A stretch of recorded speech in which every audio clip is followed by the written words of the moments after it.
And we're live. Awesome. Good afternoon, everyone. Thanks for joining this session here today. I'm dialing in from Singapore. Apologies I couldn't be there, but welcome to the Sustainable Development Goals Innovation Roadshow for Oceania. My name is Sam Harris, and I am the Public Sector Startups Lead for Asia Pacific and Japan here at Amazon Web Services, and wanted to spend 10 minutes introducing what this event is about, some of the programs that we can engage with you on over the next months and years after this event, and of course, some housekeeping around this specific platform, AirMeet, that we're using and how to get the best out of it. So why exactly are we doing this event, and what brings it to Australia and New Zealand? So it's been a big year, a big couple of years from an Amazon perspective in terms of sustainability and commitment to sustainability. We launched a new leadership principle at the end of last year, which is called Success and Scale Bring Broad Responsibility. And underpinning that is a commitment to make the company a leader and a stakeholder in sustainability pledges, one of them being the climate pledge, which has committed the company to reach net zero by the year 2040, and has now worked with hundreds of companies around the world to honor and to align to that commitment. But this wouldn't be possible without a broad ecosystem of innovative entrepreneurs and founders who are really committed to moving the needle on certain sustainable development goals, as talked about by the United Nations, or more tangible problems closer to home. We have a track record of supporting startups since we became a part of Amazon 16 years ago. Netflix, Uber, Tinder, Grab were all built from the ground up on Amazon Web Services. And in the last 5 to 6 years, we've had a huge commitment to support what we call public sector, which is startups that are focused on solving citizen needs, whether that is in education, government, or healthcare. So we have about 1,000 startups within our respective programs that support these specific verticals across Asia Pacific. And we now want to build a stronger community, a stronger anchor in this group of amazing founders and companies and stakeholders to hopefully help push and accelerate some of these lofty goals within Asia Pacific and within Australia and New Zealand. So the roadshow itself is the first of hopefully many, and I'm sure it will be many, engagements that we have with companies like yourself to talk about the problems at hand. How do we solve them together? How can AWS and Amazon help you guys solve them faster?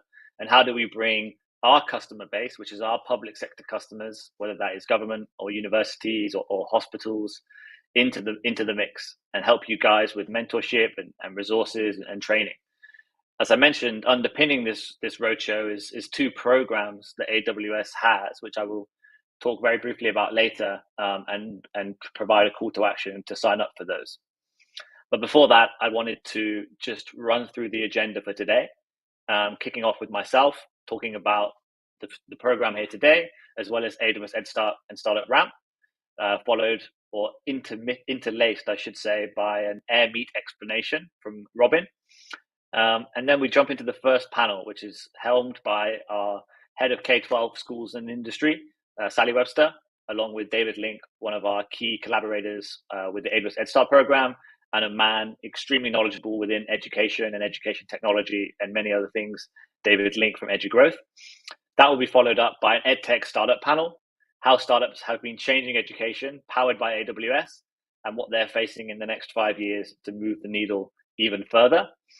And then the second last part of the session will be Kevin Bell, again, an AWS higher education lead, talking with Leon, one of our earlier EdStart members, and now pivoting across all areas of no-code application building, talking about how they're powering human transformation. And finally, a bit of networking, albeit virtually, which will then be followed by an in-person networking piece in the city of Sydney later today. So that's the agenda. I'm sure we'll run through it a few more times throughout the session, but that's it in its first view. So a call to action. I'll talk about the programs, but before I do, please scan that QR code. It will take you to the Startup Buddy landing page, which gives you an easier access application to sign up for AWS EdStart and AWS Startup Ramp, which are our early stage support programs for public sector startups. I'll quickly go through these slides. So as you can see, we've got some amazing speakers, some knowledgeable founders, some invested AWS stakeholders to speak through both the content side of the sessions today, as well as the investor pieces in Sydney and Melbourne. So some amazing minds to pick and to learn from. And before I jump into my program piece, I'll pass it across to Robin to talk a little bit about how to get the most out of this platform. So Robin, tell me when you want the next slide. Good afternoon, everyone. My name is Robin. I'm the founder CEO of the Startup Buddy, and thank you, Sam and team, for partnering with us for doing this SDG Innovation Roadshow. I will use a few minutes for all of you who've never been on AirMeet before to run you through a quick explanation of how to use this platform. You came in using the reception area. If you want to know a lot more details about the AWS Head Start program, the Startup RAM program, you can at any point in time go to the reception area, use the QR codes or follow the links that are there, find more explanation. You can also find the schedule there. So the reception area is very much the place where you can go for information that you like to look up about the event. Next slide, please.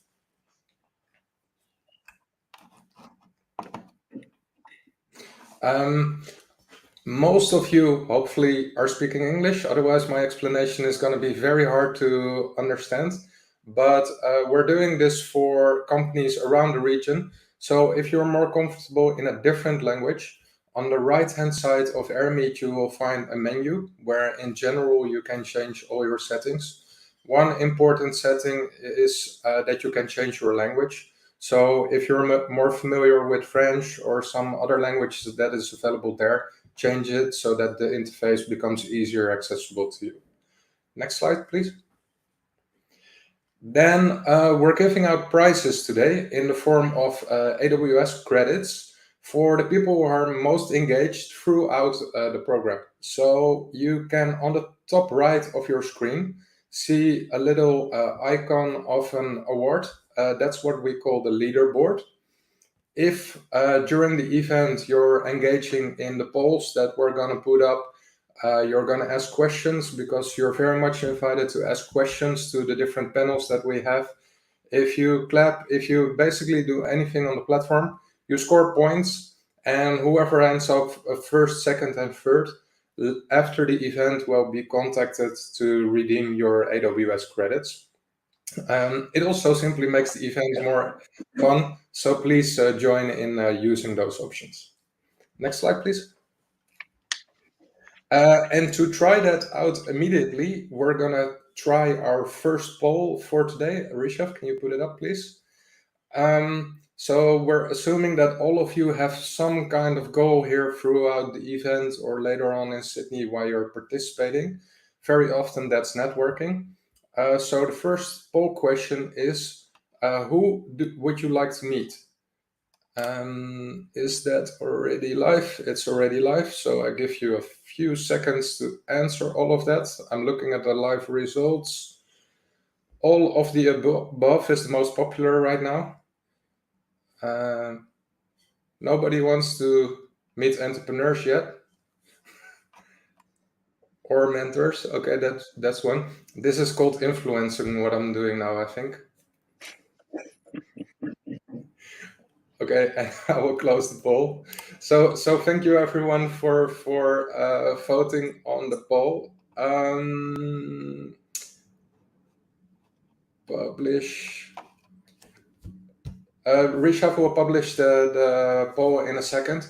We'll have a couple of more of these questions throughout. It's purely for fun, also to help the panelists a little bit in answering questions and figuring out what all of you would like to get out of this event. Next slide, please. At the end of the event, after we have had all the brilliant speakers, there will be online open networking on an environment that we called Fluid Space. By the end of the event, I will come back and explain again. The way it works is very similar to you being in a network space in a traditional conference area. where you have different coffee tables, and if you want to meet somebody, you just walk to them, you start talking to them. In fluid space, it's very much the same. So you go with your mouse, you move around your avatar, and when you come close to somebody that you want to talk, you will be able to start talking with that person. And do you want to meet somebody else? You just walk away, like in real life. I think it's a lot of fun, so make sure to stay for that and network with your fellow entrepreneurs, investors, and other people from around Southeast Asia. And next slide, please. Then, if at any point in time you're stuck and you need help, please look for these names. These are the colleagues of my own team, so you can reach out to me at any time, Robin Turlings. You've already heard me mention Rishav. He is our Airmeet mastermind, so he can fix any problem that you potentially have. And we also have Darvis, Fai, and Sharfari here on the call. So if you get stuck at any point, go to the messages, chat with them in private, or reach out to them some other way, and they will try to help you fix whatever issue you have. Can be any other kind of question as well. Next slide, please. Then finally, of course, this is supposed to be a relaxed, fun event, so make sure you get some drinks. This is my coffee for today. Get some snacks, sit down on the couch, and enjoy the brilliant speakers that we're going to have. And with that, I think we're going back to Sam.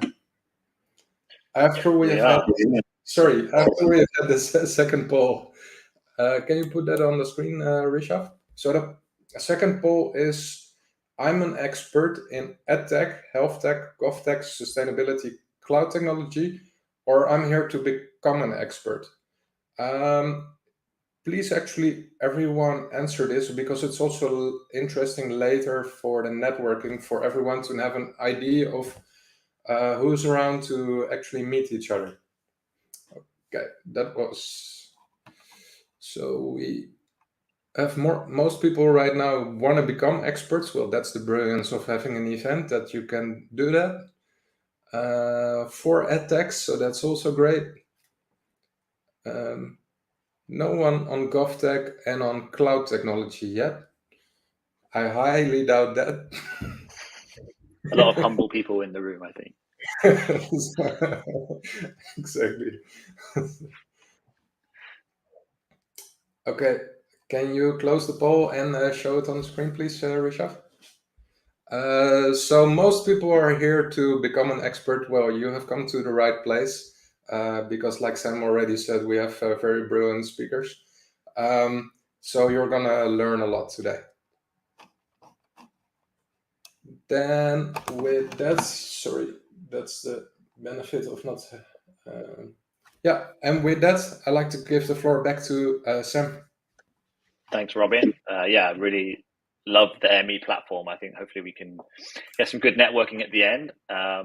You said the virtual walking away is just like walking away physically, but I think it's actually easier virtually. So maybe that will lead to a more clinical networking session, which is something that we all strive for sometimes. So I just want to spend a couple more minutes talking about the two programs that really underpin what we're trying to do. AWS Startup Ramp and AWS EdStart. So EdStart was launched in 2018 and is very clearly focused on education technology. So it was the first program that had that focus for AWS and was pretty successful. And that's really where we've spun up and driven more engagement through AWS Startup Ramp, which has a much longer list of areas of focus. Because as we've seen in the last 3 to 4 years, the demands from citizens on their governments and their hospitals is driving up. People are much more discerning, and the technologies, the tools that they demand from their public sector stakeholders is increasing.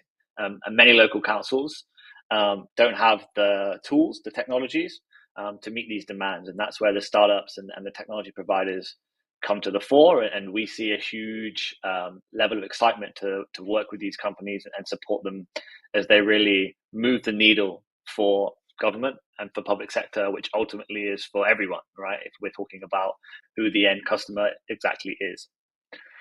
We have another poll. Great. So poll number 3. I haven't talked anything about AWS Cloud yet, so this will be a true test of your knowledge.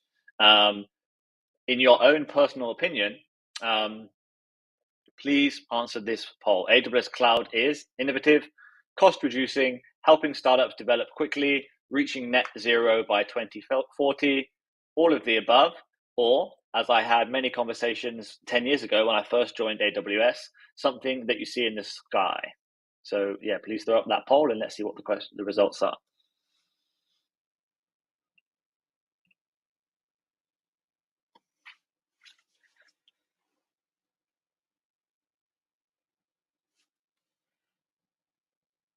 All of the above, startup developing quickly, and something that we see in the sky are the top answers. So some information, some informative learning to happen, but good to see. All right, so AWS EdStart and Startup Ramp has a few key benefits that enable startups to learn quicker and move faster. Every member that signs up to the program is eligible for AWS promotional credits up to about $30,000, which gives them, again, a sort of lower risk environment to build, find product market fit, or launch new products, new iterations of their products. Coupled with that is a slew of interventions for business and technical training. So we run sessions on pedagogical design. We run sessions on how to use Amazon's low Earth orbit satellites to build space tech solutions, sort of the whole gambit of technology options available that are aligned to those public sector areas of focus.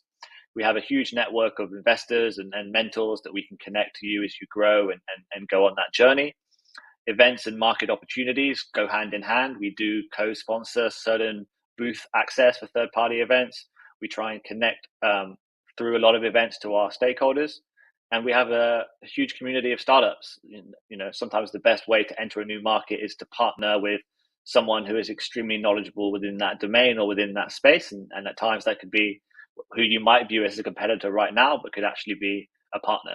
So there's some of the benefits that the program offers. It's a zero cost, zero equity program. So there's no financial burden on you as a startup to join the program. It's really a commitment from Amazon Web Services to support the community. So I won't dive too much into these areas, but for an example, one of the benefits is technical support, and we have a group of technical program managers within the program that help you guys iterate on your product design and your product roadmap. So that's one of the benefits, along with technical training. So Camille, who is on the line here, has done a lot of sessions specifically around education technology and that types of technical training. But again, we run webinars and engagements throughout the year. And the credits. So the credits last for 12 months and allow you to build and grow on the platform. So the final slide that I have before I pass back to Robin is, again, another call to action. So if you're excited to learn more about the programs and hopefully apply, please go onto the Startup Buddy website and click on the box Startup, sign up for the Startup Buddy platform, which in tandem allows you to sign up for the program AWS EdStart or AWS Startup Ramp.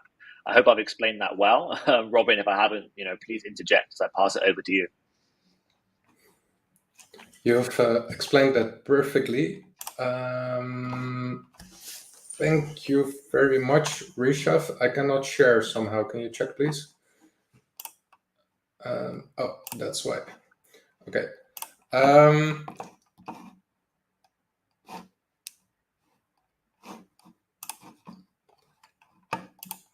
This is why switching sharing during the same session is a little bit troublesome sometimes. Yes, there we are. So I will do a few seconds of explanation about the Startup Buddy. Maybe to follow up on Sam's point, if you want to join the AWS EdStart program or the AWS Startup Ramp program, go to thestartupbuddy.co, click I'm a startup, and as soon as you do that, you will see that small button that you see on my screen, which says I have a startup program code. When you click that button, there will be a field opening up that's asking for your program code, and depending on which program you want to join, AWS EdStart or AWS Startup Ramp. So EdStart is for edtech companies primarily, Startup Ramp is for health tech and public sector startups. put in the program code, and from there you will be guided through the platform. If at any point you have issues, questions, anything like that, just reach out to me and my team and we'll help you figure it out. So we didn't really get into who the Startup Buddy is yet. So I want to take 2 minutes to explain about that. So the Startup Buddy has been around for the past 4.5 years, and we call ourselves an accelerator as a service, which means that by now we're serving 4,500 entrepreneurs, investors, schools, and large companies in building new startups from ideas and new innovations within companies. When you join on our platform, there are all kinds of resources to learn how to build a business from scratch. So there's, for example, a free startup academy. There are different tools where you learn how to validate your product. You can meet investors, you can meet mentors, you can network amongst each other. We have a lot of partner benefits, including AWS credits that you can use to quicker build your business. Basically, it's a big ecosystem that at your own speed, at your own time, at your own location, you can use to build your business. And when you have successfully done so, we'll start connecting you to investors. So companies that have a working product, a team setup, that have traction, that have become interesting for investors, we connect those through our platform to our database of investors who can then look at your profile and decide to invest.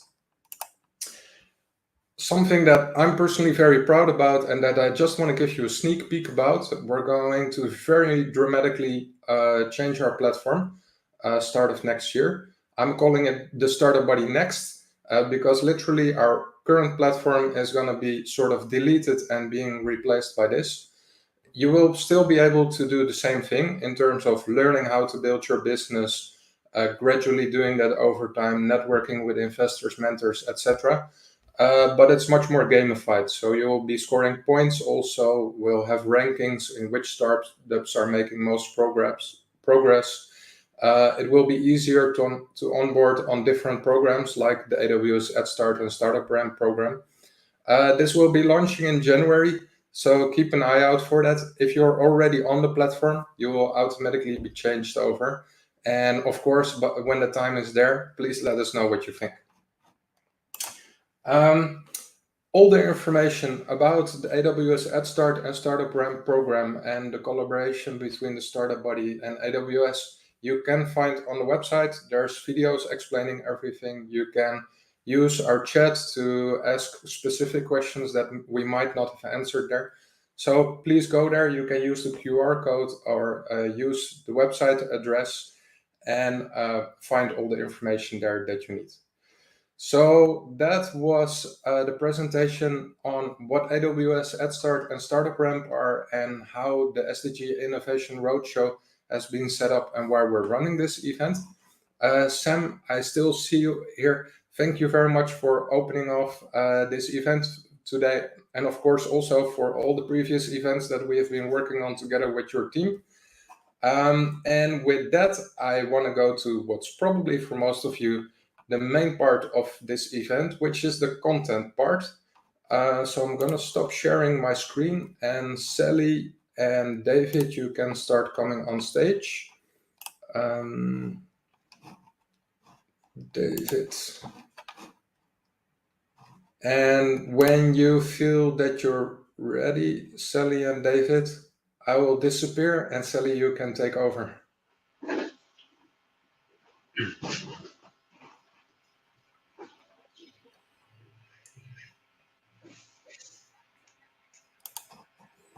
Sally, you're still on mute and we don't see you yet.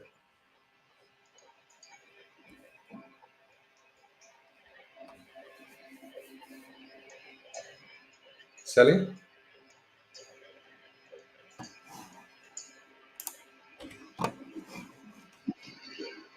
Just could be a keynote monologue here, Robin, for you. I'll be fine. I'm very happy to start interviewing you too, David, because we had a very nice conversation already last week. Yeah, we could have recorded that and replayed it today. It would have been great. Yeah, exactly. How have your travels been since last week? Yeah, it's good. I'm home, which is a nice thing. Okay. Apologies all. 2022 and I'm still a technical Luddite. I'm handing it over to you, Sally.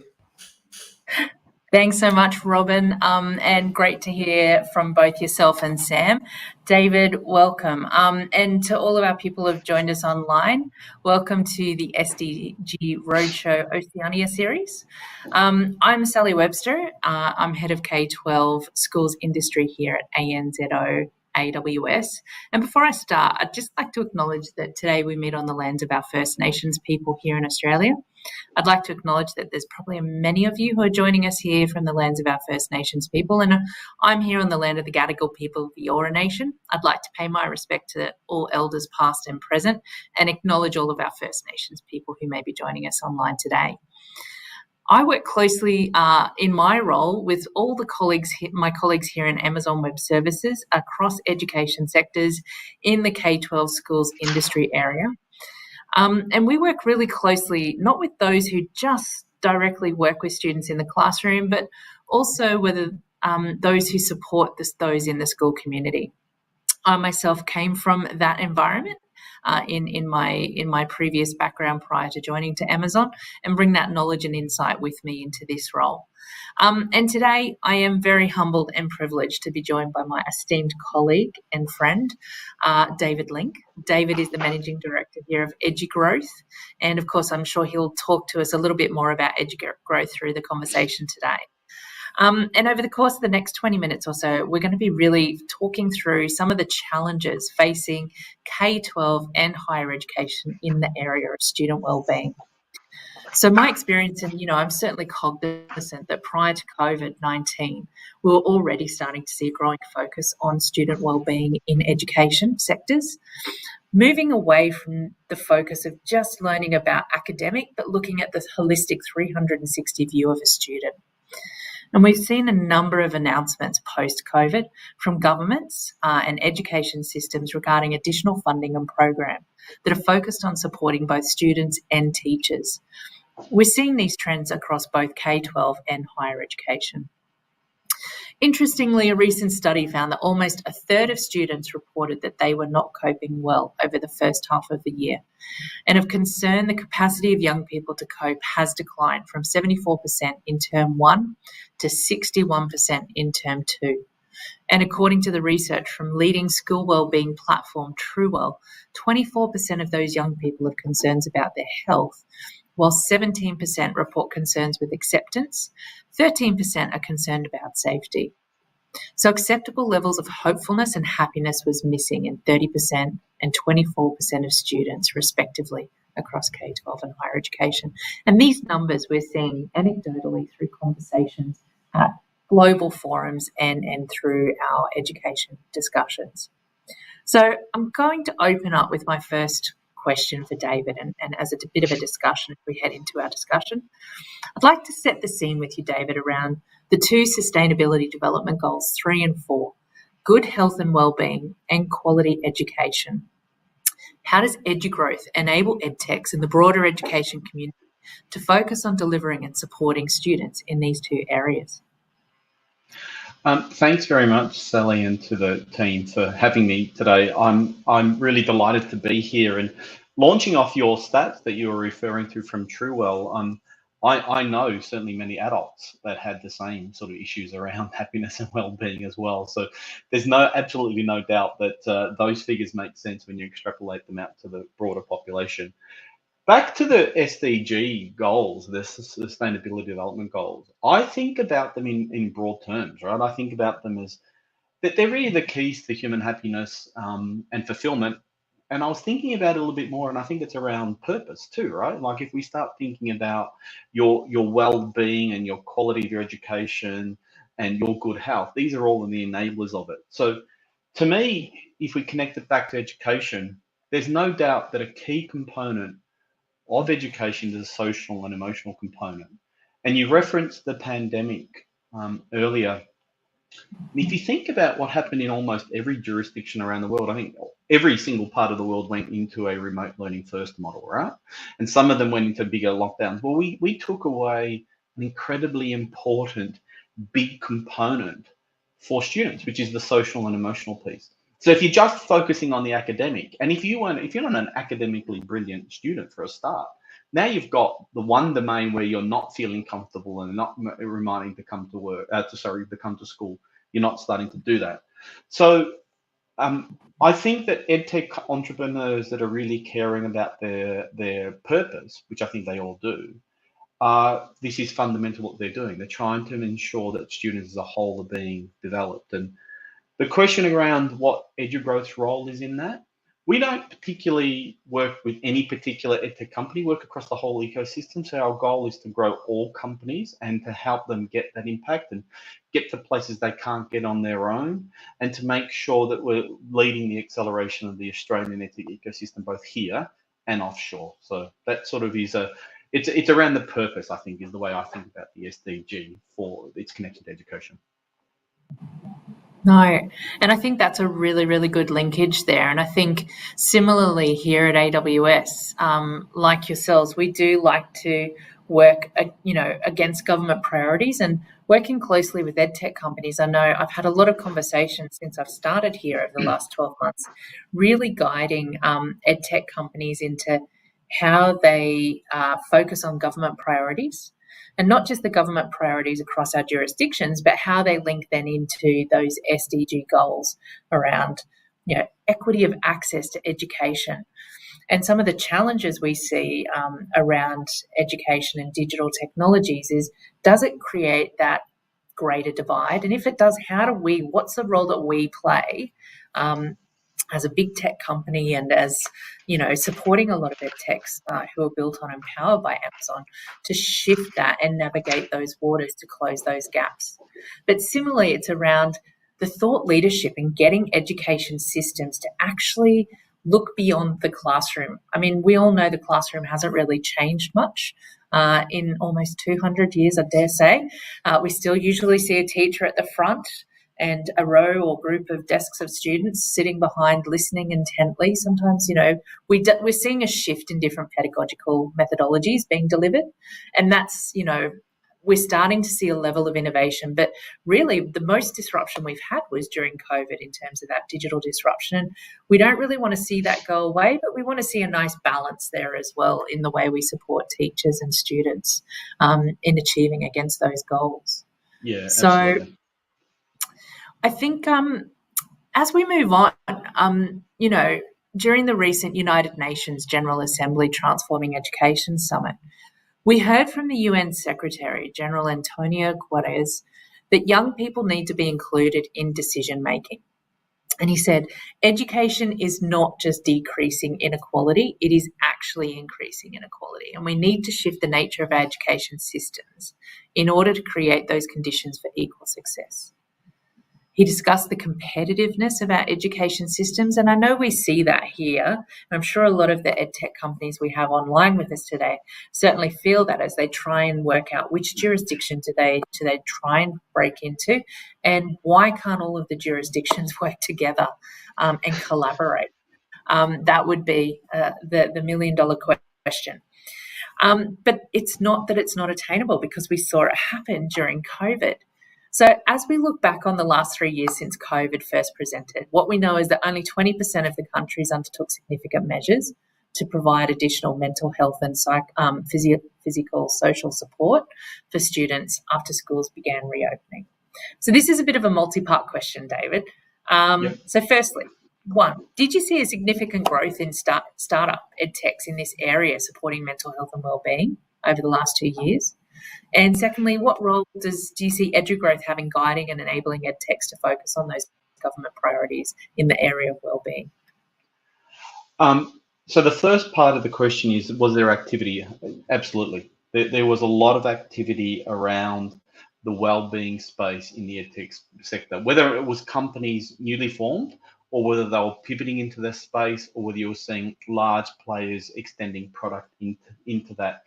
And I was thinking about this, and off the top of my head, there are a handful of edtech companies in Australia that are in the K-12 space exclusively that are really focused on the wellbeing. And in fact, I think you had some stats from Truewell, which is one of those companies earlier. But of those 5 companies, 2 of them closed really sizable capital raises.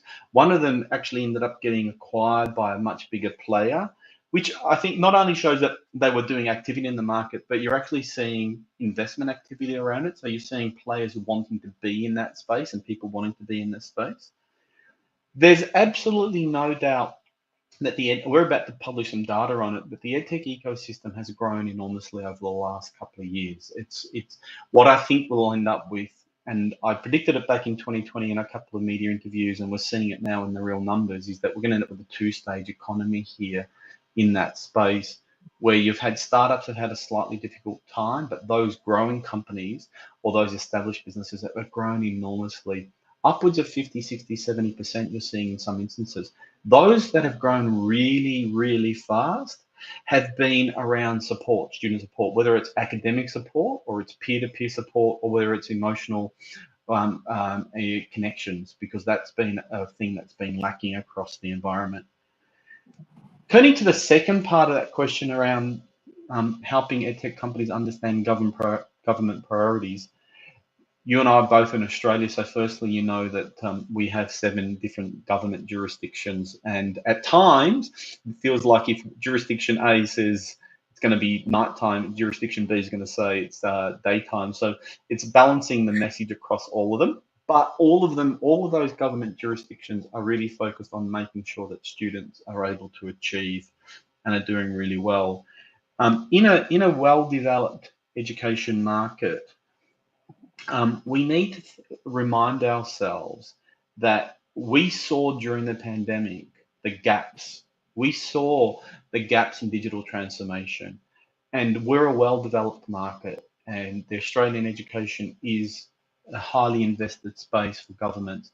So I always think a little bit about if we've had these gaps, and you and I were talking about this recently at one of those conferences where we were talking about, did we ever expect that Australian universities are going to have to go and buy devices and dongles for students in first and second year to be able to access things? Did we expect governments were going to have to step in and actually go and buy devices to share with homes? These gaps exist here. So I know that this webinar has got a broader remit than Australia, and I think about those gaps and those transformations and thinking about the fact that the Australian EdTech ecosystem is impacting those learners all across that environment. And as an example of it, $1 billion of about $3 billion worth of revenue is created offshore by Australian companies, Australian EdTech companies. Well, so it's in the export market right now. So we do a lot of work with governments trying to get them to remind them that the sector is really focused on the whole student, making sure that we're delivering to their needs, but also helping them understand the digital transformation journey that has the pandemic showed may have had some gaps. Can we put it that way? Is that the polite way to put it? There may have been some gaps in our environment. I think that's a really diplomatic way of highlighting those gaps. I was on the front line of that, so I know exactly where you're coming from. And I think, I'm still positively encouraged by the fact that we're seeing education systems across these jurisdictions looking into that as they build out their digital transformation strategies. We're seeing that they're trying to address those gaps, but we also want to see them having that engagement and input with people like yourself, myself, and those out there in the EdTech world who've got some really great ideas, really great innovative ideas on how to pull this together.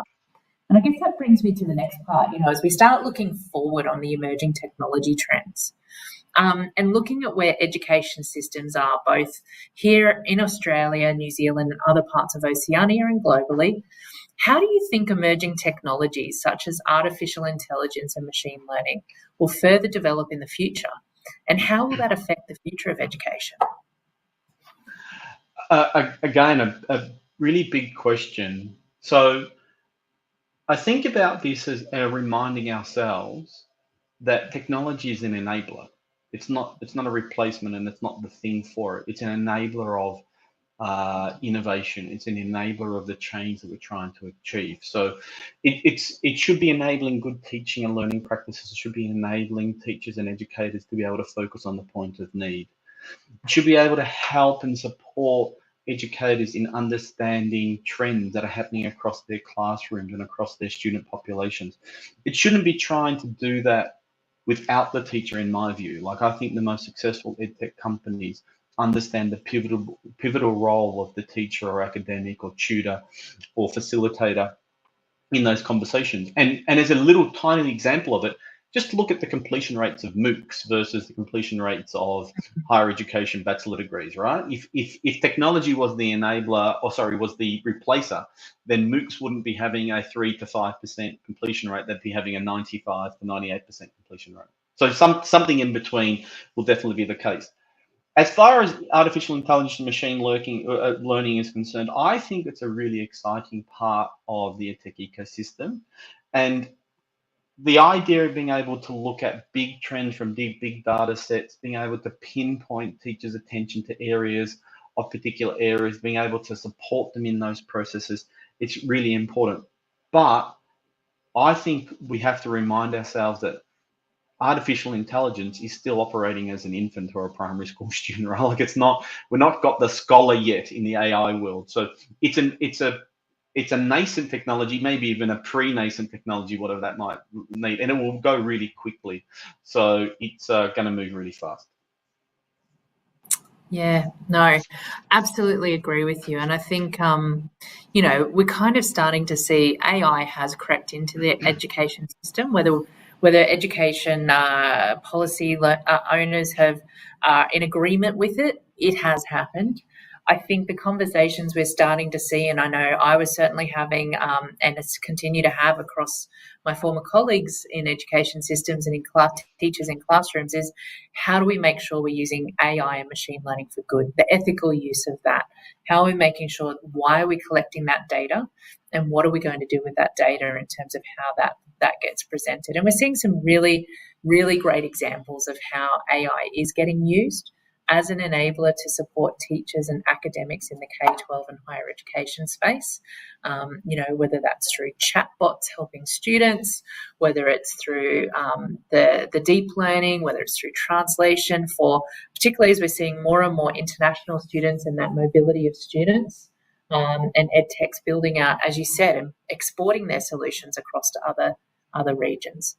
And certainly, you know, there's some really, really great opportunities, which I don't want to be a spoiler for our next session that Mo's leading, but we're going to see some great examples of how AI is being used with some of our edtechs there.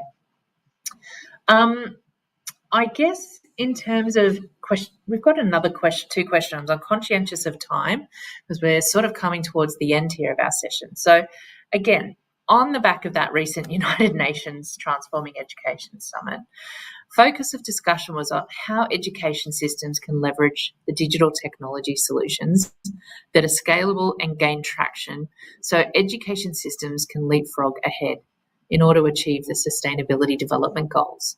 You know, we certainly heard that education is at a crisis point and we're not likely to hit those SDG goals by 2030 unless education systems work with big tech. So what advice would you, David, give to edtech companies and customers out there listening today that are across each of the different stages of their journey to support this across the education sectors? So I think really the reality is if we connect back the idea of the Sustainable Development Goals to education technology, I go back to the point I made before, which is it's about human endeavor and it's about human purpose. And it's really clear to me that the most successful edtech entrepreneurs that we work with, and that includes the vast majority of them, are really focused on doing good, right? You don't wake up in the morning and say, hey, I want to become a really wealthy person by building an edtech company. You wake up because you're saying there's a problem I want to solve. And there's no doubt that the SDG framework gives a way of being able to show that. So I just think that edtech entrepreneurs and educators are fairly aligned in the idea of improving outcomes for learners. So my advice would be not to do much different, to just continue to build connection and collaboration, because that's where you're going to accelerate some of that education innovation we've been thinking about. Thanks so much, David. Any last final words that you'd like to share? No, I think that's really it. It's really that I'm incredibly excited about the EdTech ecosystem. I'm excited about what EdTech entrepreneurs are doing, but I'm most excited about the collaboration between educators and entrepreneurs to deliver the future that we've been thinking about for a long time. No, David, I do want to say a huge thank you. As always, I always love our conversations and catching up. I hope that the listeners out there have found our conversation helpful, useful. You've got some information out there, and always recommend, please connect in with David at EduGrowth. He's full of wisdom, has a lot of great insight, and of course, happy to work with you as well. I'm going to hand back to Robin, who will take you on to our next group. Thank you very much. Thanks so much, Robin. Thank you very much, Sally and David, for this super interesting session. In the meantime, I like to ask the panelists for the next session to get ready, because I'm going to show you on stage. If you want to connect to David, make sure to look up EduGrowth. Sally is going to be around, I think, later today in Sydney for the offline networking, and also maybe later here for the online networking. So reach out to both. And with that, I'm going to activate the session for the other speakers. Let me double check the names. Adam and Damien. I'm going to hide these.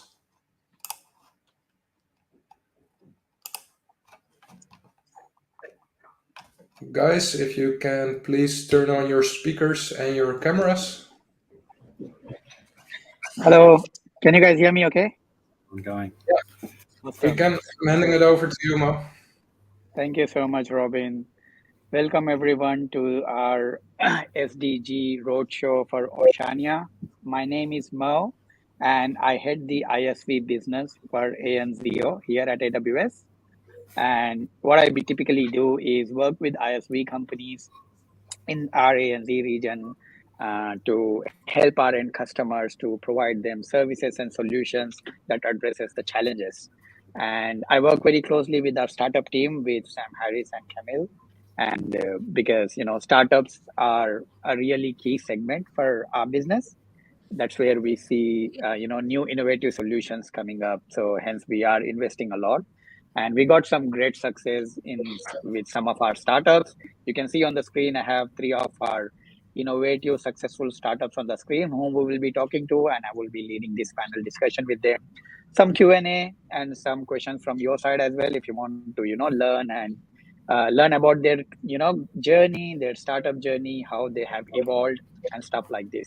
Now, that being said, I would really like to hear from our panelists here to introduce themselves and see where they belong to. So that being said, I will let Sydney to introduce himself. Sydney, over to you. Thanks. Hi everyone, my name is Sydney. I'm the CEO of Sassion. We're an AI-powered online student safety solution. I think Mo's got some questions for me down the track, so I'll save it, more details for later. But it's a pleasure to be here, and thank you for AWS and the Startup Buddy for hosting us. Thank you, Sydney. I'm sure it's going to be an interesting session. Adam, over to you, please. Yeah, no, well, thank you, Mo. Very excited to be here and being part of the panel with other impactful founders and startups. I'm the CEO of Truewell, and thanks to AWS and Startup Buddy. Awesome. Thank you. Thanks, Adam. And Damien, over to you. G'day, Mo. Hi to the other panelists as well. Hello to everyone out there. My name's Damien Hecker. I'm co-founder of Playbook Sports. In a really small nutshell, Playbook Sports sit at the intersection of sport, education and technology to help professional teams engage with more fans and drive revenue. That's us, and we'll talk a little bit about what we do a little bit later. Awesome. Thank you so much, Damien. So guys, as you have heard from our panelists, these are some cool, innovative companies who have emerged, and they are one of the successful business partners for our ISV business in the region.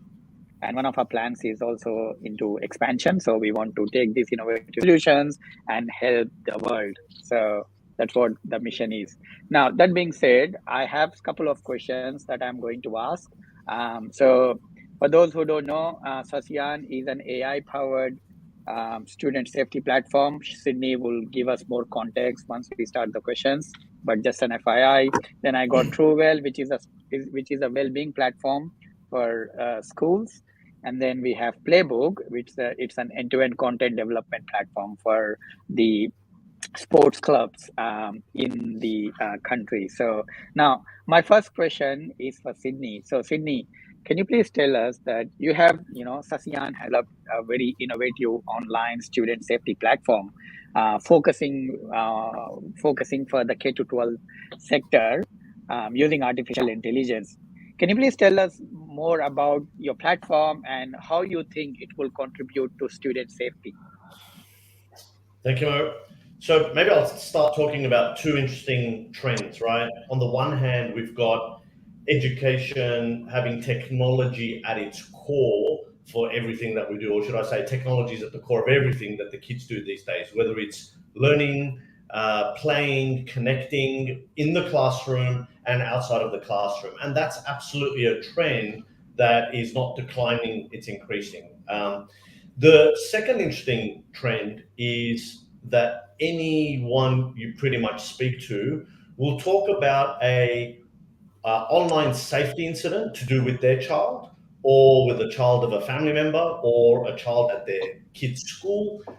So something is triggered, whether it's a self-harm issue or a grooming issue or something like that. And so where Sasyan exists is actually at the intersection of these two trends. So our mission is to enable schools to ensure the online safety of their students, to detect and intervene against cyberbullying, self-harm and suicide, threats of violence, online grooming, and image-based abuse.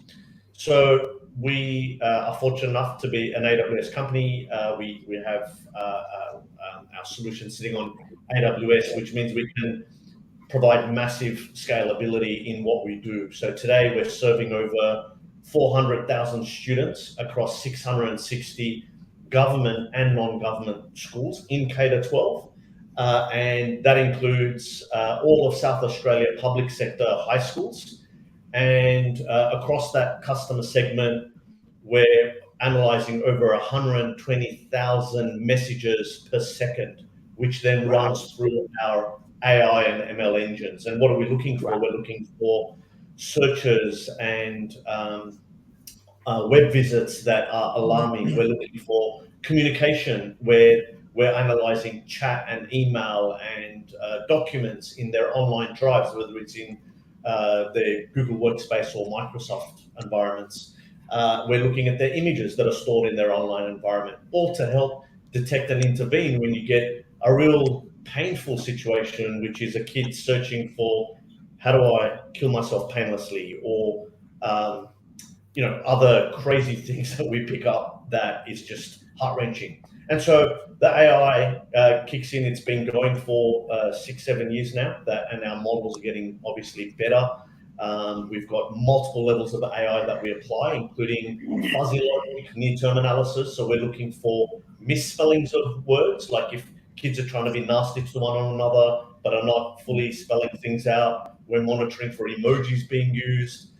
Then we've got a full natural language processing, so we can understand context in a chat message and differentiate between things that are everyday sort of terms or things that we should not bother with. Like, for example, Suicide Squad is a TV series versus I'm feeling suicidal, or depression being a concern versus all of year 11 is studying the Great Depression. So we're able to do some really advanced analytics to quickly compare to cohorts and compare to outliers, whitelist things by age group. Anyway, lots of exciting innovation. But I always keep saying, any one technology alone is not the answer.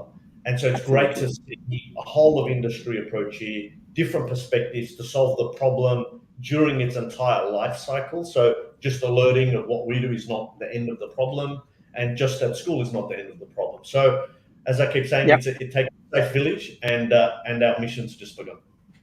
Yeah, absolutely. The mission has just begun. Sure. So, guys, those who are listening to this conversation, you have a section there where you can ask questions. So, feel free to post your questions for Sydney, Adam, and Damien as we move forward. Let's have this session to be more interactive. Now, coming back to the student safety, Sydney, how so the dashboards, the reports that you generate and send those triggers to the management in the schools, how real time are those ones? What are the next actions or quick actions that the schools take, considering if there are any serious triggers that comes to them? Yeah. So firstly, this is a real-time solution. So our solution sits in the cloud, and then we have connections into the school's firewalls. So the firewalls are sending us logs in real time, and the analysis takes place at cloud speed, right? So we rely on AWS's compute and so on.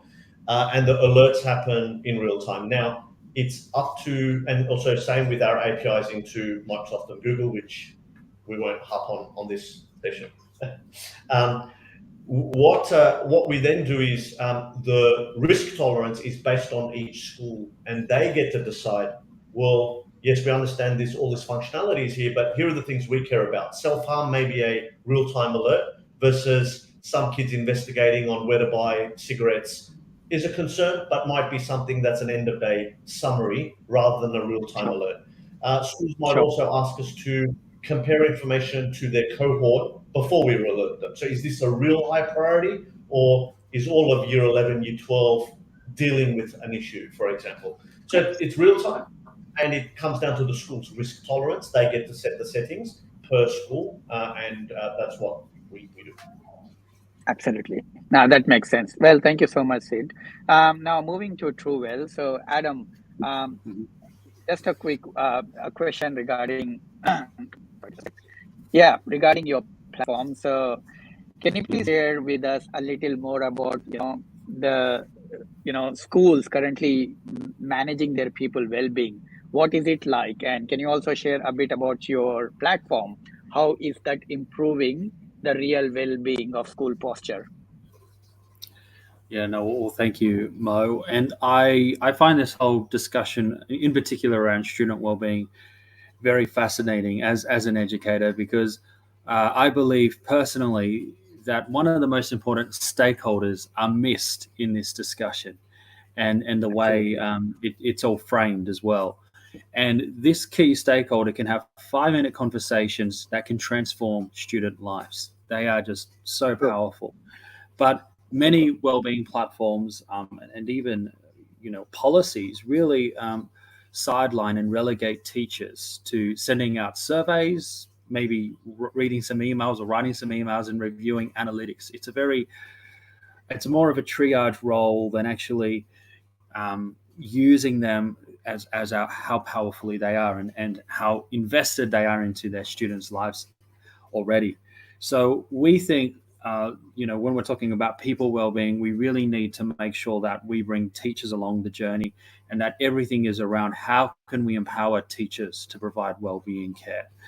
And we came up with our well-being check-in focused around that, understanding that this is a human challenge, and it's not going to be solved just through using clever technology. It has to come back to ensuring that schools are able to build that culture of well-being. So that's been a real big area that we found really fascinating and exciting space to be in, and also honestly lagging with what we know that teachers can do to where schools are currently, how they frame their teachers and work with their teachers.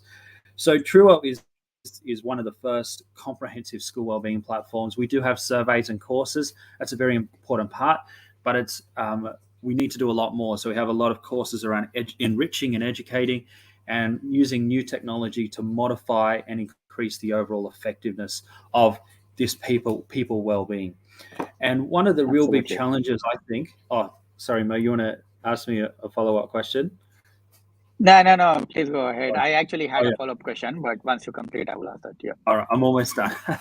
One of the big challenges, I think, in the student wellbeing space, again, is that schools are just purchasing things off the shelf. that a university might have approved or something like that. No ability to customize, a very passive experience. They're essentially either 5-minute videos or worksheets. This is the sort of technology that you would expect 20 years ago. I'm not sure about 2022. And so, we are trying to use technology in new ways, really utilizing what you can do with the cloud and allowing every single school to build the best student wellbeing program. So, while we need to ensure it's evidence-based and effective, we also need to start using technology in new and novel ways, which we're not really seeing yet, that sort of focus. But it's coming. Yeah, absolutely. Yeah, that completely makes sense, and great to see a platform like yourself, right? So, I know that the value prop of your platform is not just a survey, well-being survey, but rather that you also have courses that the teachers can leverage to execute the findings through the survey. Can you please share more about why those courses are important and why the education sector need these courses? That's a great question, Mo.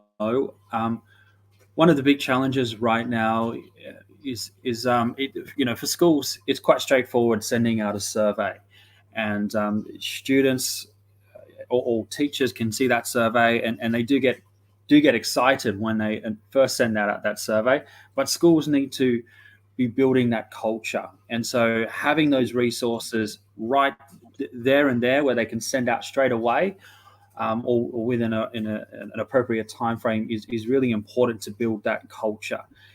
Sure. If you don't go that extra step, it kind of moves into this box where teachers and students will just go, yeah, I don't want to talk to anyone today. I'm just going to go 555. I'm super happy. And it decreases the overall effectiveness. So, we're not going to survey our way to better well-being. And we do need to understand that resources and educating is a really important component of helping teachers and students reach their full potential. Yeah, 100%. Can't agree more than that. So spot on. Thank you. So Damien, with regards to Playbook Sports, it's an end-to-end content development, marketing, sales, and strategy-driven solutions for sports clubs that will engage and activate, fans through universal impact-driven content. Can you please tell us more about your platform and how it powers the fan engagement? Yeah, thanks, Mo. I think to answer that question, it's probably important to talk about why we do what we do. We know that sport is a huge global industry. We only have to look. Now we've got the Football World Cup in Qatar. We just had the Cricket World Cup here in Australia. We've got the AFLW season about to come to its climax on the weekend in Australia. We've got the NBA, the NFL. The sport doesn't stop. And for the last probably 20 years, sport has grown and seen significant growth in revenue because of the growth in technology and broadcast deals and player endorsements and all of these things. But when COVID hit, it caused a huge rethink for professional and elite sporting organisations about the fan engagement experience, about how they find revenue streams and caused sports to look differently at that. So what we know as a company that's built around education and technology is sport was missing out on a huge sector, which was the EdTech sector. A lot of sporting organisations at the elite level run education programs. They might send players out to schools. They might be doing things with corporates. They might be having incursions. So there's a lot of goodwill there to deliver education, but not a great framework to do that, not a great sense of how they get return on the investment from their staff and their players and their coaches. And ultimately, a lot of people around the world are really interested in what happens within, as they call it, the four walls of professional sport. So our goal is to help professional sporting organisations unlock the potential of education and use technology to scale globally. We know that we're in a global digital economy now, and what we want to do and are doing with our clients across the world is to help them look at finding fans in classrooms, finding fans in boardrooms, finding fans in lounge rooms through the voice of their people and the intellectual property that walks the halls of their organisations, because for a long time it's gone largely untapped, apart from being accessed by those within these organisations. And we want to help sporting organisations and elite sports and professional clubs take that out to the world, grow their brand globally, and that's what we're on a mission to do. And ultimately, at the core of that is to help people build new skills, because we are educators, and if we do that well, we know that the content will be sticky, that clubs will have an opportunity to engage with new fan groups, and that's our role, to help them do that using the intellectual property which sits within those organisations.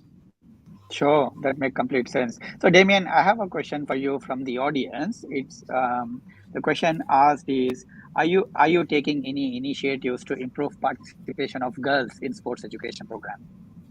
Oh, wonderful question. So I will touch on some of the work that we're doing with the Gold Coast Suns in the next question that you're going to throw at me, Mo, that we've talked about previously. Sure. We see women in sport as an incredibly important, new sector, growing sector. My business partner, John, who's on the call, and hello to you, John, was just recently in the States on a bit of a study tour and met with a organisation called Angel City FC, who are in the women's Major League Soccer over in the States. And they're doing some incredible things about how they engage with their fans and how they're growing revenue.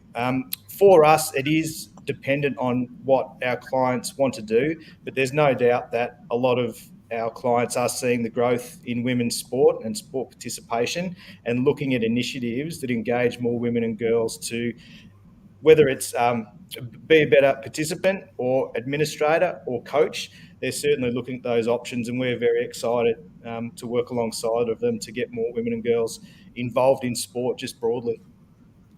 Okay, sure, that makes sense. I have a question for Sydney as well. So the question is, how do we democratize decision making in schools when it comes to customizing add-on resources according to their specific needs? How do we democratize decision making in schools? Yeah, so basically, as it relates to us, we allow each school to benefit from the learnings of the community. So we have concepts of sharing information. In fact, we have a crowdsourced words and phrases dictionary, so they can see what other schools are monitoring and adopting and whitelisting, for example.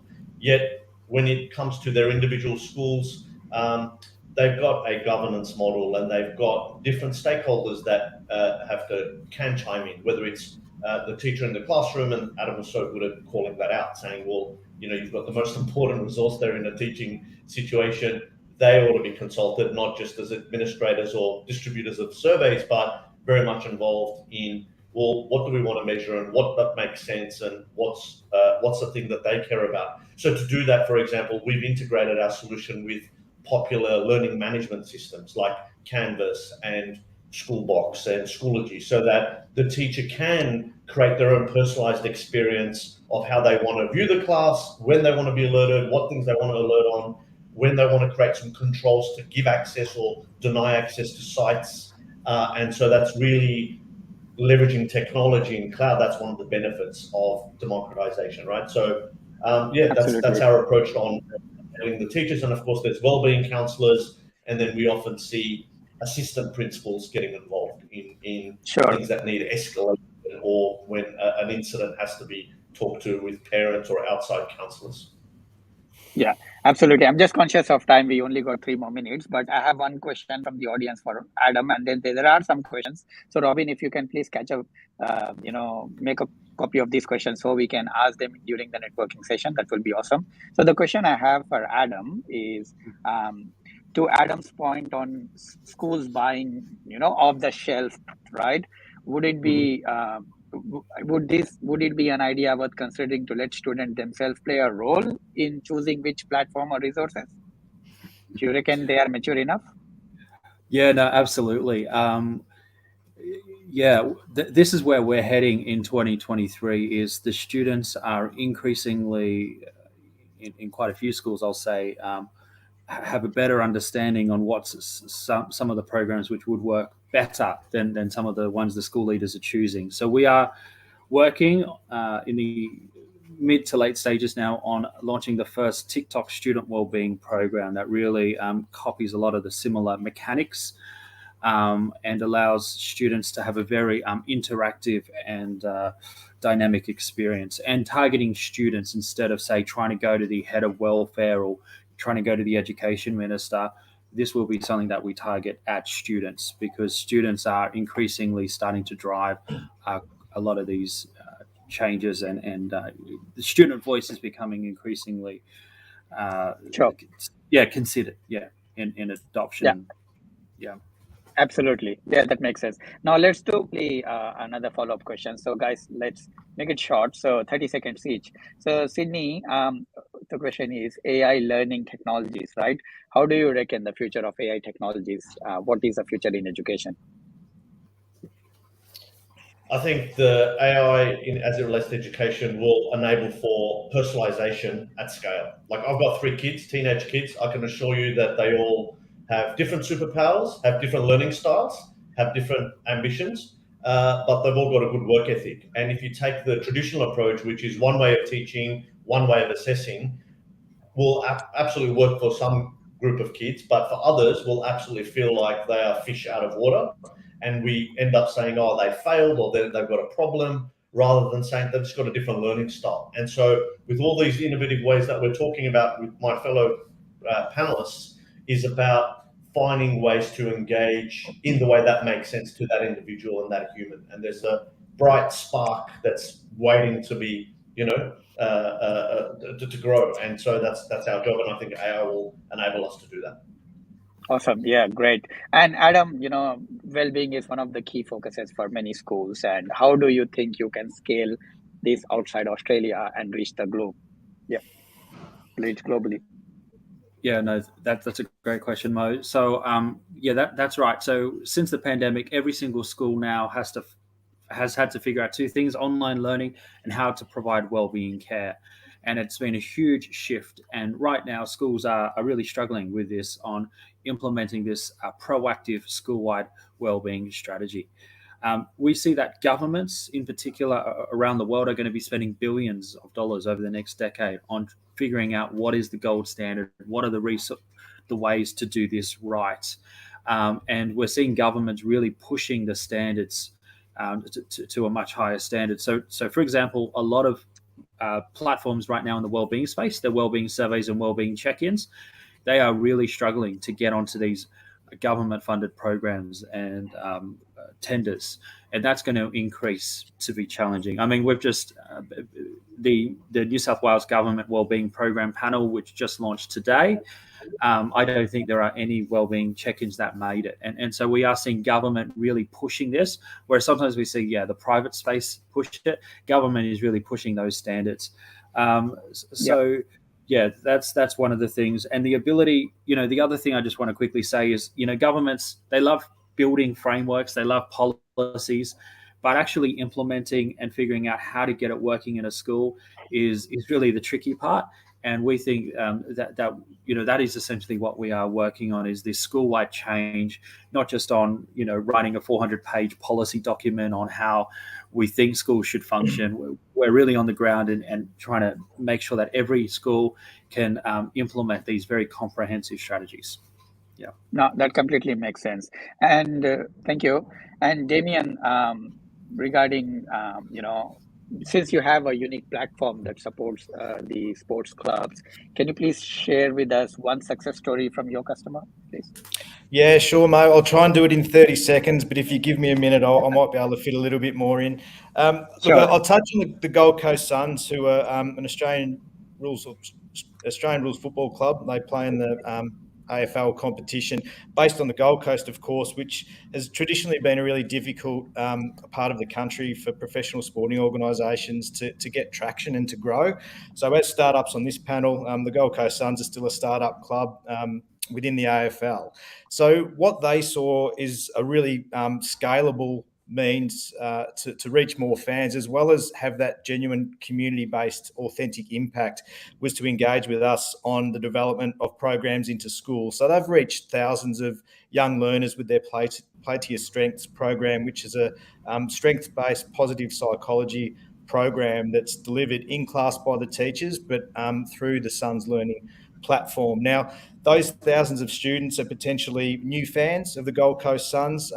The Gold Coast Suns have a 3 million square kilometre demographic radius that they have to cover, which is just impossible with traditional means of sending players out to corporates or to schools. So the technology complements, and as David said earlier, is really an enabler to engage with more fans, but also to provide, in this case, really important wellbeing resources that are facilitated and delivered by the teacher, which we have a strong focus on supporting them with an onboarding program, because as we've already spoken about on the panel, they are still the key to effective education. So that's one critical thing about what the Gold Coast Suns have done over the last couple of years. But more importantly, the future looks really bright for them. We're going to deliver a Suns Fitness PE program in January or Term 1 2023. We all know how important physical activity is to our wellbeing. That's for Year 7 and 8 students. Again, using that intellectual property, those training programs, those athletes, both male and female,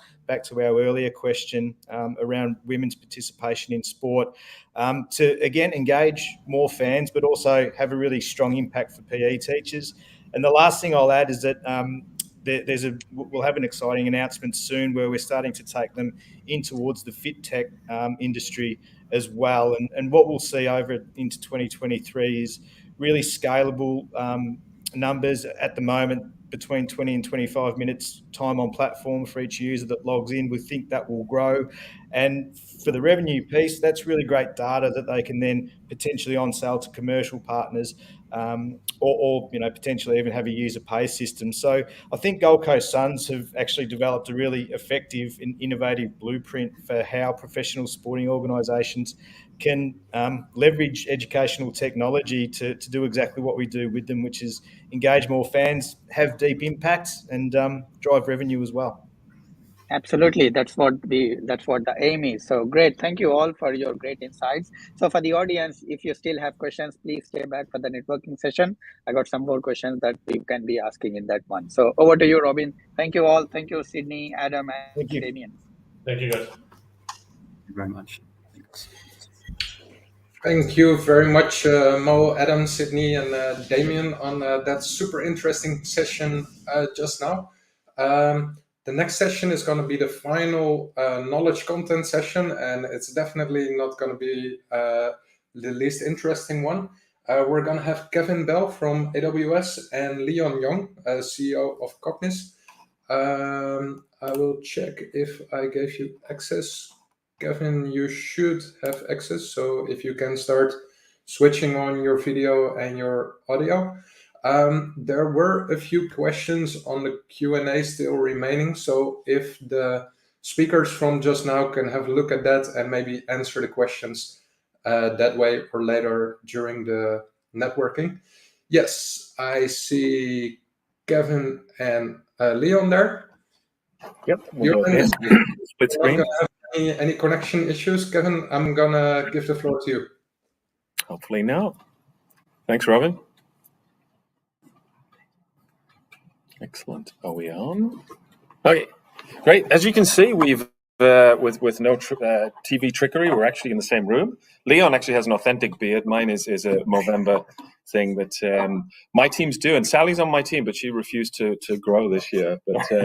But I'm the higher ed AWS head of higher ed and research for ANZO. So I'm delighted to be bringing this session together. And I have with me Leon Young, who is CEO and founder of Cognis. Cognis is a company, low-code, no-app, builds that supports consumer-facing health applications that are personalized and engaging and have really demonstrated measurable changes in health and behavior. So I'm going to kick off just with a quick sort of overview. And hi, Leon, would you like to sort of give a bit of an explanation as to how your journey's got to this point of founding and working with Cognis? Absolutely, and thanks for the invite. And I've got to say, it's great to be here in person today and see all my AWS friends from around the region, some of whom I've only ever seen on the other side of the screen before. So it's good to be here. Yeah. So Cognos, we market it these days as being a no-code platform built for digital health. But its use cases are much broader than that. It's used across the whole, what we term, human transformation area. So education, behaviour change, culture change. But from a commercial point of view, we now really laser in on health, although we do support people in other verticals. And by no code, we mean it is truly designed for someone with no programming and no design experience. We productize all of the design components of best practice design for building apps and digital solutions. It's just in place, as well as all the technology. So really, people with no technical or design background are building very, very sophisticated apps on our platform. And how we got to be there, from my perspective, is kind of a lifelong journey, to be honest. I can trace it back to being a kid in high school, someone who was living with ADHD. I didn't know that at the time, but I know that now. And who happened to be in a high school in the 80s that had an early multi-user computer system, and that was really my savior as a kid who was perhaps not fitting in and struggling a little bit in traditional classes, finding this thing that I could do where I could create stuff, and I was kind of a natural at it. Was really exciting. But I noticed that other people didn't find it as easy as I found it. And in fact, when I was in year 10, my year-long project was creating a programming language for non-programmers. So the interest in empowering people into technology goes back a long way. That sort of extended into the 90s, where with a friend I co-founded a business that was called No Code. The joke we always tell is we owned all of the trademarks for the word no code across Europe, the US and Australia. And unfortunately, when we sold the business, we let those go. I wish I still had them. But that was really one of the first no code platforms for creating complex web applications, quite a long way ahead of its time. We sold that in the .com crash, and coming out of there, I really felt that I wanted to do something that had a bit broader impact. I love technology, I love being involved in it, but I didn't want to go back to developing accounting software or software for businesses to sell a few more products online. And so I was lucky enough to be able to found an agency inside a large group called 2 and 2, and 2 and 2 specialised in building big budget, complex digital solutions for health, behaviour change and education. We started off very much in the sort of education and corporate behaviour change, and gradually sort of moved more into the health area as well, mental health primarily. And we did that for about 10 years. And it was really rewarding in terms of getting to work on these solutions that delivered massive impact, but very frustrating in that they were expensive, they were complex for our customers. It wasn't just for us. You spend a year building something. Usually something that had government funding was the only way to do it. You'd see these products go out, and a few years later, the winds have changed. There's no longer funding to maintain the product, and you see it get switched off. And so after about a decade of that, I sat down with the core team and said, this is just not what this is not delivering the impact that we want. And we combined those two worlds. And we were lucky enough that we had a few customers who we could kind of pre-sell the idea to. So we went into this very long R&D phase. It's started 6 years ago. It was probably more than 5 years of working with paying customers to get to the point where we really had a platform that was broad enough, deep enough, easy enough for anyone to use. And now we're in that sort of commercialization phase of the business, establishing our global headquarters over in the UK and seeing things just really take off in the last few months for us. Excellent. I didn't sort of share, although we've talked before, Leon, about my background. Before AWS, I was in traditional higher ed. I've been there for 20 years. I'm still working out if I've come over to the dark side or come from the dark side. It depends on my audience sometimes. But I think even pre-COVID, but particularly post-COVID, we've seen that education is not just about knowledge retention, and it's not just about cramming for a test and forgetting everything and then moving on, and issues like mental health or whatever keep coming up. So I think we're really seeing there's more to this holistic education, learning, life than just, as I say, cramming information. And I was looking up the subject technically of our session is human transformation, as defined sort of SDGs, that sort of thing. And I found a nice definition of that, which I just came across online. Human transformation, an internal shift that brings us in alignment with our highest potential.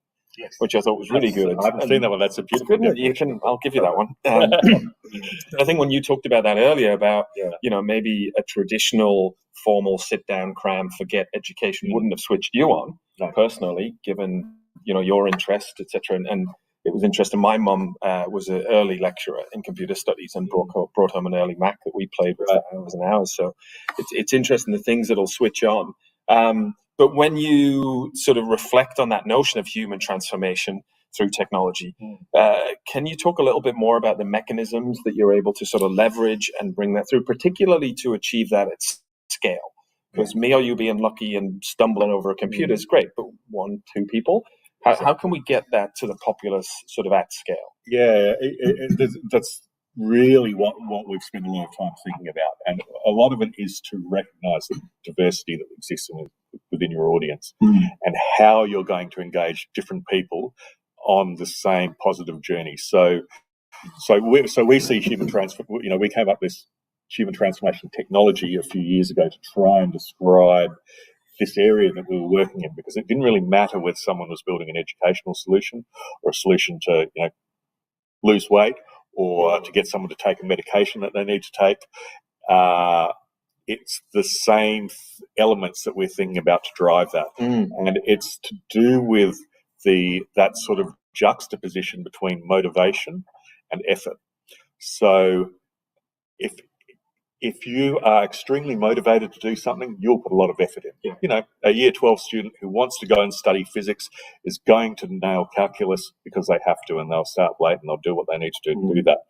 But for a lot of things in life, that level of motivation isn't necessarily there. Now, if you have no motivation to do something, it's pretty impossible to actually get someone to do something unless there's some way of, sort of really making them. That's not what we're about.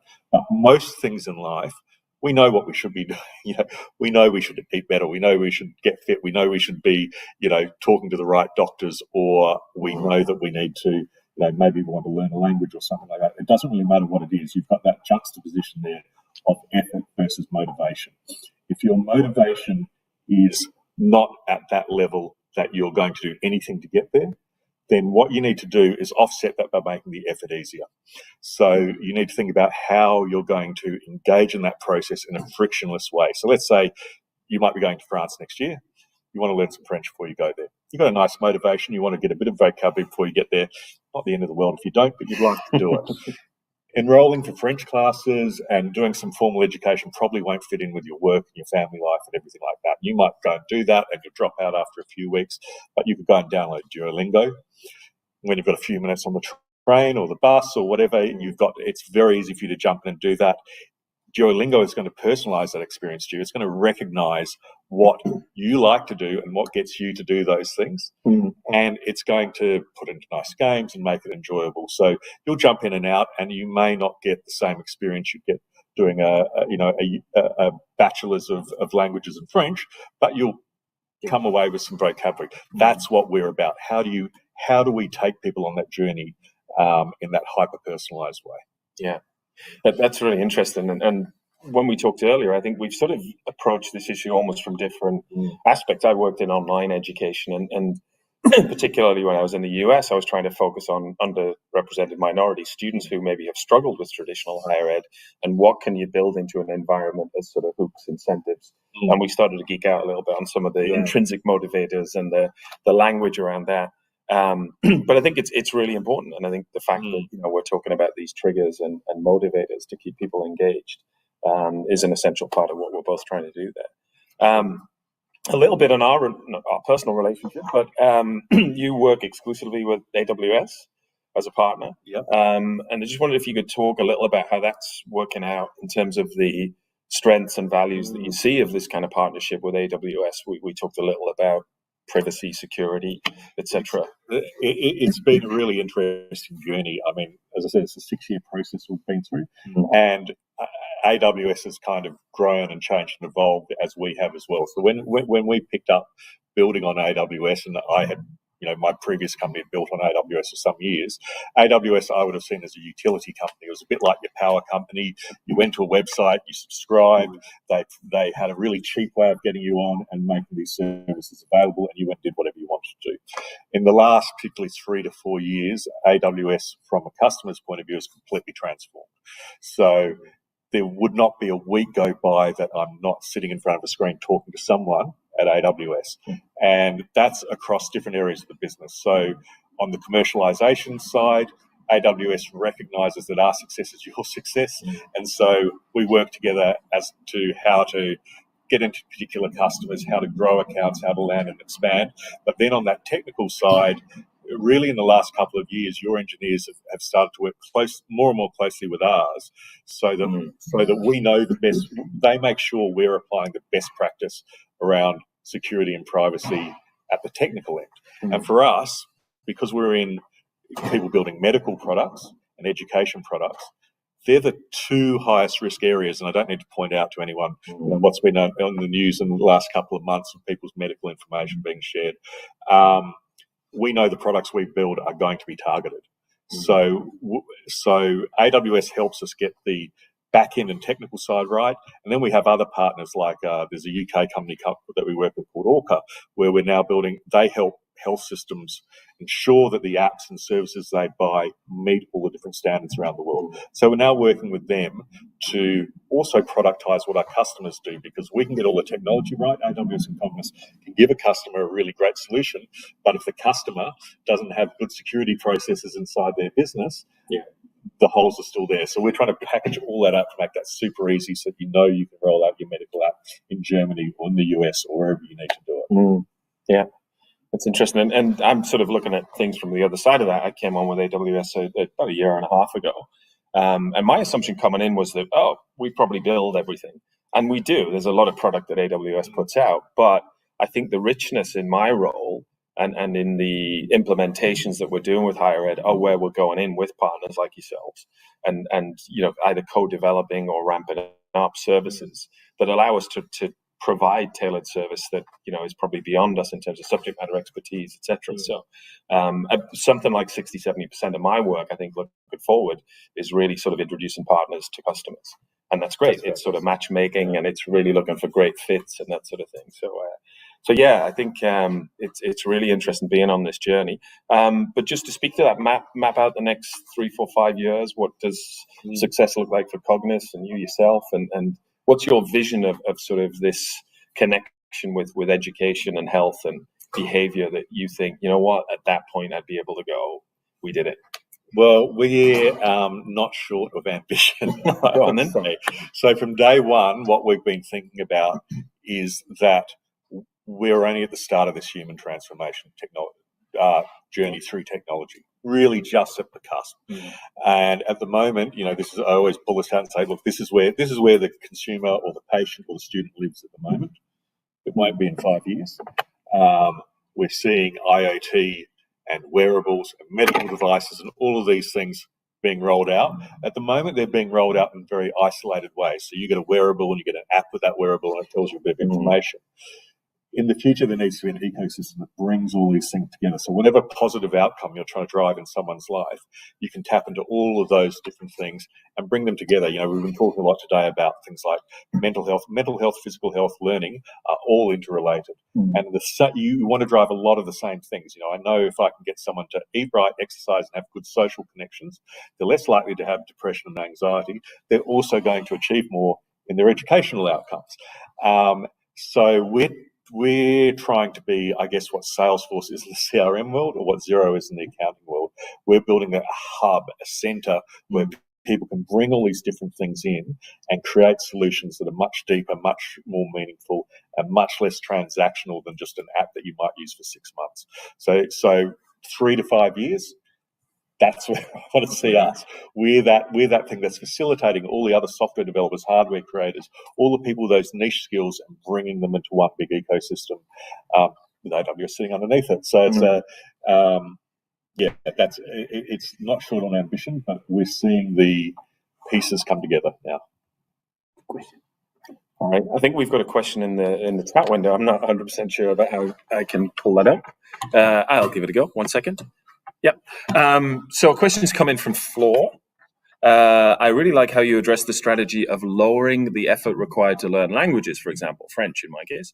What is one way that edtech companies can do that to improve technology adoption for teachers who typically have a very full plate? Well, apart from the obvious of building on Cognos,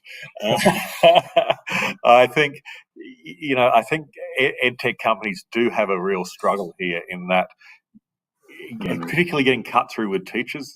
Teachers have so much on their plate, and taking on more products and evaluating products is really, really difficult. So you have to think. I don't think it matters whether it's an edtech product. I think this you can talk about anyone taking new technology to market. You've got to try and think about how you remove all the friction to people trying out what you do. For us, I can tell you what that journey has been. In the last year, we actually kind of almost didn't go out and sell our product for a while. We raised a little bit of money last year, and we invested it all in building an academy, in improving UX, and doing everything to make it as easy for someone just to try out our product as possible. And I think whatever technology product you're building for whatever market, that's the thing. Make it so easy for them to try it that then they'll want it and they won't want to leave. If you put barriers in place, it's going to be much harder. I think that's where in our coffee chat we were really starting to overlap, because that's sort of my area of research as well, intrinsic motivators. So and if you think of anything, any app or any new sport that you try, what are the things that get you kind of hooked so that you think, wow, like 2 hours have gone by? The opposite being traditional online learning, particularly where it's like, God, I've only been going 20 minutes and it feels like hours. So, what can you buy? And there's quite a big body of knowledge around that I know you yourself and your team really look at. Early wins, immediate corrective feedback, since ultimately, having been a teacher myself, I know that unless I get results, I'm not going to keep going. Right. So, I mean, if it's seen as a clunky technology that's poor to use, that's inefficient, that doesn't really enhance the student experience, I'm done. But if it's something that, I can quickly see how it's empowering, and you mentioned things like language learning, sure. I mean, looking at things like Duolingo, it's very cleverly built. It gives sort of early acknowledgement, early rewards. The timing of reminders is specific, and how much you lose over time. When you haven't done it for a while, you get different reminders. Interesting that you picked French. My French-Canadian wife would be quite pleased if I came back fluent, although I think her and the kids are talking about me behind my back sometimes, so I've got to look into that. But yeah, that's a great question. And I think, that notion, again, we're looking at the research and the technology and traditional education kind of coming together now. And you mentioned your 3-year goal. I think that's what I'm feeling as well. Now's the time, right? We've cracked a number of eggs with this bloody COVID thing. And it's made people think about technology and think about potential enhancement in a way that maybe 3 years ago, people were just, I can't get to it. We've been given this hellish, in a way, sort of nudge, but it's been a nudge that we can take advantage of. So do you see that yourself? Yeah, look, absolutely. And it is the time. I mean, in all the areas that we operate in, there is just a shift, just a monumental shift that is happening. You feel like it's just happening right now. And people are actually wanting to, see the rubber hit the road and actually go a bit beyond just doing what we're doing now and having a video conference and thinking about what role does technology really play in driving these outcomes. For us, we see it at every level. So it's not just about the product that someone builds, but it's also the process of how they build the products. So, for instance, our biggest success has been with researchers in the human research areas in universities, so psychology, medicine, health, neuroscience, things like that. And those researchers are building digital health interventions, novel new types of digital health interventions, and running studies around them. We support them in doing that. What we're helping them do is reframe how they think the development process should work, and how they create an effective product. So in the past, what would happen is a researcher would come up with an idea for a novel intervention, write a grant application. There'd be 2 paragraphs in there about digital solution. They'd talk to a few people and say, how much money do I need? Okay, this much, put it down. And usually what it is they work out all the human resource costs they have, and whatever is left up to the limit, that's what goes in for the technology. They get the grant. Okay, now I've got a limited budget. I have to find someone to build it. I can't go over this budget.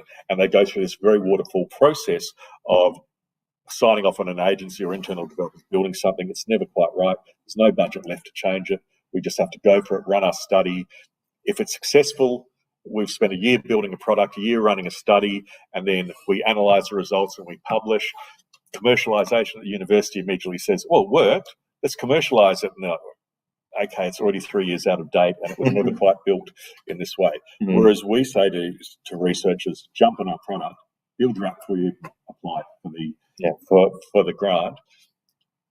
You're much more likely to get the grant because you completely de-risked it from the grants body's point of view, but also in our environment, you can change anything instantly. So you can sit with some end users around the table and do real collaborative design. Sit there in the interface. I'm going to change how I reward you. I'm going to change what's happening on the dashboard of the app. And the individuals can see that instantly change and tell you what's working, what's not working.